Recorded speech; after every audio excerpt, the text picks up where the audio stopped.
And welcome back to our channel. So today in this video we are going to discuss about how to use channels and mute notifications in WhatsApp.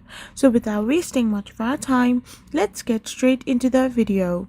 So channels are like one-way broadcast feature in WhatsApp where admins can share updates, photos, videos, and links. You can simply follow different channels to receive their particular updates. So now you can simply go to your WhatsApp and go on update section.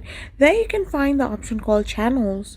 You can simply tap on explore and simply follow different people or different kind of pages for their news updates. So you can simply tap on the follow button to do so, and once you have done this you will get constant updates from that particular channel. So now if you want to mute those channels, all you can do is simply tap on that particular channel, tap on the bell icon. Once you tap on the bell icon, it will now be muted if you see a slash on that particular bell. So this is how you can simply use channels and mute notifications on WhatsApp. I hope you found this video helpful. So don't forget to hit that subscribe button and do give us a thumbs up. We will be back again with more informative videos. Thank you for watching.